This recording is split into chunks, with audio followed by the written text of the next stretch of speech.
আজকে ওনার হেলিকপ্টার ছিল, সেই হেলিকপ্টার উঠতে দেরি হয়েছে, বলছে ডিজিসিএ নাকি পারমিশন দেয়নি। ডিজিসিএ মানে হচ্ছে ভারত সরকারের যে সংস্থা, যে কোন ফ্লাইট কোথায় যাবে, হেলিকপ্টার কোথায় যাবে তার পারমিশন দেয়। তা আমি ভাবলাম দিল্লিতে খবর নিই। দিল্লিতে খবর নিলাম, দিল্লি বলছে আরে বাবা নতুন হেলিকপ্টার, নতুন হেলিকপ্টারে পারমিশন নিতে গেলে অনেক আগে পারমিশন নিতে হয় এবং তার সমস্ত সুরক্ষা পরীক্ষা হয়। কারণ কালকে যদি অভিষেক বন্দ্যোপাধ্যায় উঠে ওই হেলিকপ্টার যদি ভেঙে পড়ে তখন তো বলবে মোদি দায়ী। তো পরীক্ষা নিয়ে দেরি হয়েছে, অন্য 3টে হেলিকপ্টারের পারমিশন ছিল, তার মধ্যে একটা নিয়ে উড়েছে। বলছে মোদি নাকি দেয়নি, বিজেপি নাকি দেয়নি। আরে তৃণমূলের অভিষেক ব্যানার্জির যা অবস্থা, এরপরে তো বলবে সকালবেলা উঠে পেট পরিষ্কার হয়নি, মোদির জন্য হয়নি, বিজেপির জন্য হয়নি। এই রকম অবস্থা হয়ে গেছে তৃণমূল কংগ্রেস। আর এখন ভাজপা আবার নাটক করছে। কেমন নাটক?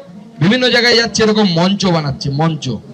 আর মঞ্চের সামনে দিয়ে লম্বা করে একটা র্যাম বোঝেন তো, যেখানে ফ্যাশন শো হয় না, টিভিতে দেখেছেন মনে হয় কেউ ফ্যাশন শো। আমিও টিভিতে দেখেছি, অরিজিনাল তো দেখার সুযোগ হয়নি। দিল্লিতে একবার দেখেছিলাম মন্ত্রী হওয়ার পর। তো তার মধ্যে দিয়ে হাঁটতে হাঁটতে যাচ্ছে, জিম টিম করে বডি বানিয়েছে, জামা পরে একদম হিরোর মতো হাঁটছে। আর নতুন নাটক করছে, সবাইকে বলছে চিরকুট দাও, একটা করে চিরকুট তুলছে। বলছে, কেউ বলছে আমার হাওয়াই চটি হারিয়ে গেছে, তাকে হাওয়াই চটি কিনে দিচ্ছে। কেউ বলছে আমার বাড়ি হয়নি, তাকে আবাস যোজনার বাড়ি দিচ্ছে, তাকে সব সমস্যার সমাধান করে দিচ্ছে।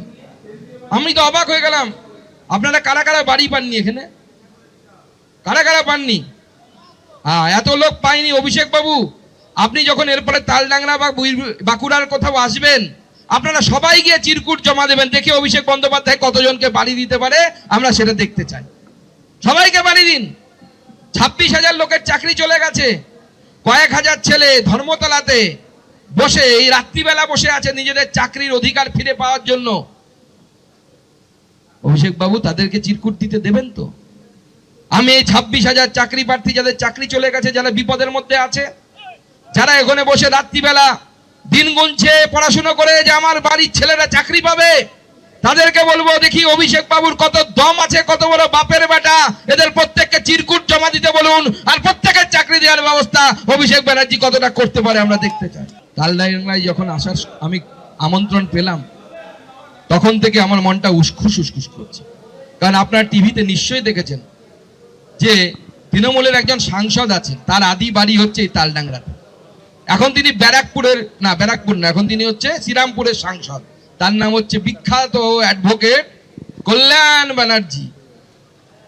সে আমাকে বলেছিল আরে সুকান্ত কি ফু দিলে নাকি উড়ে যাবে।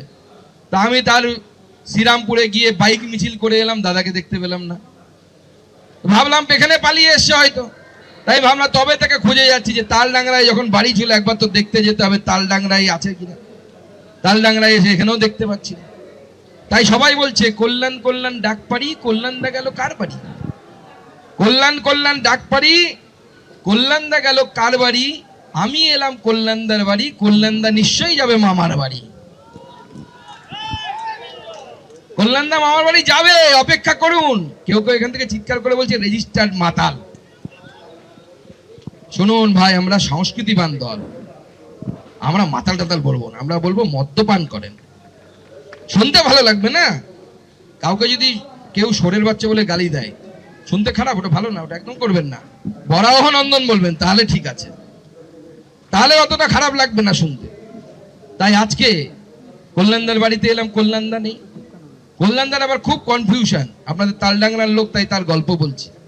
সে দিদির দিকে যাবে না ভাইপোর দিকে যাবে বুঝতে পারছে না।